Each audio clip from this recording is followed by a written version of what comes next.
Hey guys, it's Nate with Sauce Ain't the Boss here again, and today is day number, drum roll, 30.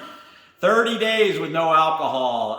That marks one full month. Not that counting days is a huge deal, but just something to, I guess, celebrate when you get that far along in this process. Because for me, I can count on one hand how many times I've gone 30 days in the last 20 years without alcohol. And I wouldn't even fill up the fingers on that hand. It's probably been about 3 or 4 times in 20 years. So kind of a big deal for me, I guess.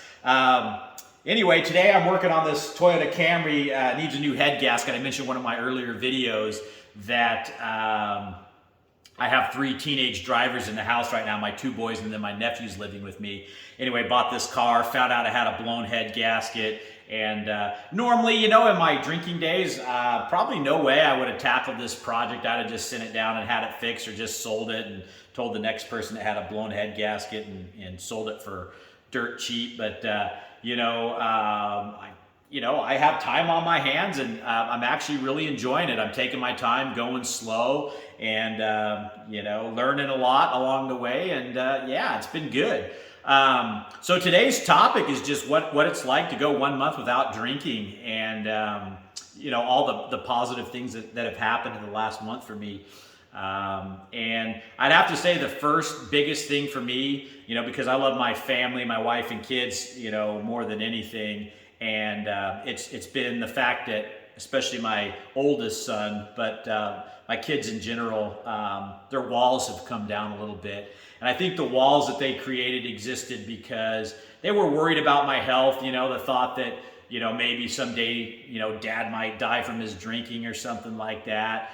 They created kind of a distance, I think, a little bit there. And then, when you're drinking all the time, you're not who you truly are, and your kids pick up on that. And I think, they just distance themselves because they probably just didn't like the annoying, obnoxious person I was sometimes when I was drinking, And so for 1 month, I haven't been that, obnoxious person. And, it's really pretty amazing the way that things seem to be going with my kids and my wife. And so super thrilled about that one.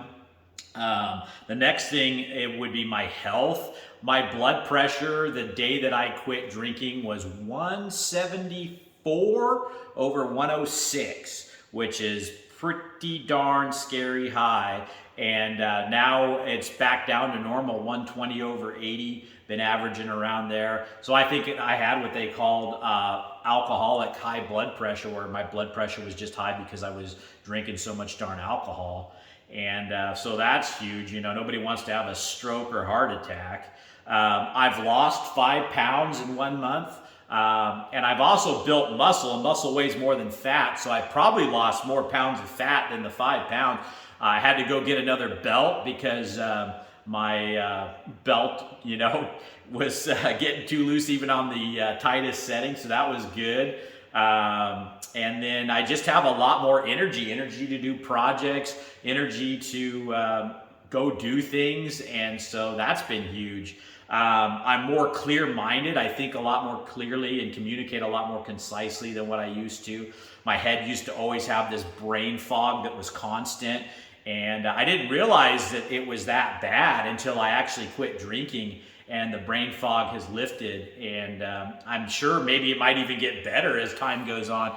But just in the 30 days, everything's just so much clearer. It's almost like I have, superhuman senses. It seems like things are clear, that I can see better and hear and smell. And I don't know what it is, but something like, I got some Superman stuff going on or something, So anyway, that's been really good. I've noticed, and my wife has said too, my face is less puffy and red, just from all that drinking. That redness is fading, and probably some of the weight I've lost. And just, I think your body probably retains more water, and your organs are probably struggling, and it just gives you this unhealthy, puffy look when you're drinking a bunch of alcohol. And so, I'm not saying I'm not still puffy, from fat, but I'm getting there, day by day. So that's good. And then I've just been more happy, just, not a false sense of happy that, you think you're getting something out of alcohol. That's just false. But a lot of days I just wake up happy because my life's on the right path now. And when you're doing what's right and you know it in your heart, it brings true joy, and not a false joy, just a genuine, happiness and joy that I can't really describe other than, that. So that's been excellent. Better sleep. I mentioned about after I completed 3 weeks, this last full week, I have slept excellent. I mean, I don't remember hardly the last time, in the last few decades that I've actually closed my eyes, went to sleep, and then woke up and it was morning time, slept all the way through the night, and that's been happening pretty consistently. I mean, when I was drinking, I'd get up, I don't know, 4 or 5 times. I'd toss and turn. I'd get the sweats and all kinds of horrible things happening in the middle of the night, and then the remorse, and then, sometimes I don't want to even get into it. It just was bad. So sleep's been excellent.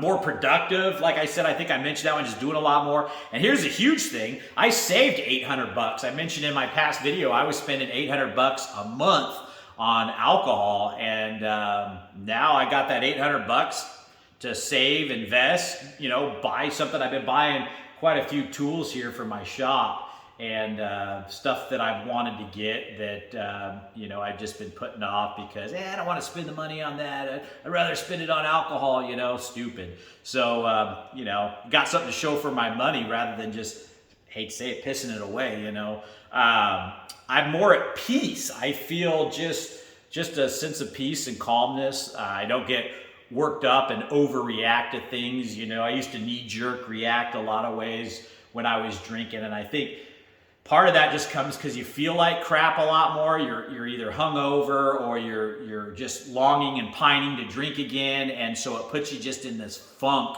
where you're on this, like, they say alcohol helps me relax. It doesn't. I mean, for me, I didn't realize how funky it was making my life as far as just feeling uptight and overall just crappy. So more calm and at peace for sure. And so I'm better equipped now through this month to deal with things like cravings and different things like that. More tools in my bag, like I've mentioned in some of the videos. The cravings aren't as bad. I just feel like when a craving comes along now, I just see it for what it is, let it pass, and move on with my day. It's not those cravings, that when you first get them, it feels like, oh man, you were just inches away from saying screw it and going back to alcohol, because you don't really know how to deal with those cravings. But the more you deal with one and then another and then another, the better and better you get at it, to eventually you just see it for what it is, and it doesn't really rattle you anymore, So if you're in your first week, that's when the cravings are the worst. Week 2, I had a really strong one for whatever reason I mentioned. But just get through those and, do whatever you got to do to make it through those initial couple of weeks, and then it gets so much easier. So, and then just discovering who I am without alcohol. You really aren't who you are when you're anesthetized all the time with this poison. How do you know who you are, what your purpose is when you're drunk all the time? I just don't think you can do that. And so now I hate to say it, well, I love to say it actually. I'm happy with who I am, and I haven't really seen old Nate, in a long time, since my early 20s and teenage years and stuff like that, where I didn't really have the cares in the world that alcohol really, drowned it out, but didn't really deal. So, it's like I said in another video, alcohol doesn't solve any problems. It just makes those problems, you numb to them, but the problems are still there. They didn't go anywhere. And at some point, sooner or later, you're going to have to deal with them. Either you deal with them drunk or you deal with them clear-minded and do a better job dealing with those things, So now I'm much more equipped to deal with things with a clear mind, make better decisions about bad things that happen in life. And so that's huge, And so what are the cons to quitting drinking? Nothing. I mean, really, I'm sitting here going, okay, so every once in a while I get a craving, or, you just kind of have this emptiness inside a little bit, which has gotten better over the last month, but you just kind of, you're adjusting to a new life, so it's only natural, if you did the same routine for 20 years and all of a sudden you stop that routine, you're going to feel like, wait, am I forgetting something? It's kind of like that feeling you're forgetting something before you go on a trip. There's just this kind of like a little bit of uneasiness sometimes, and you're not sure what it is. But then I see it for what it is. I'm like, oh, it's that, and no worries, and move on, And so, yeah, 1 month in, guys. And, if you're thinking about quitting, go back to my day one video, start there and follow me day by day. I'm going to be doing these videos every day for 365 days, a full year. So you can watch my mental, physical, spiritual transformation in a year. And that's kind of what I was looking for on YouTube and didn't really see anything like that. And so I thought, heck, I need to quit drinking, and I'm going to go ahead and do it, So hopefully it helps some people along the way. If you're liking these videos, give them a like and subscribe to the channel, and maybe share these with somebody that's struggling with alcohol. So that said, guys, 1 month in, feeling great. Remember, sauce ain't the boss. You are. You guys have a great day.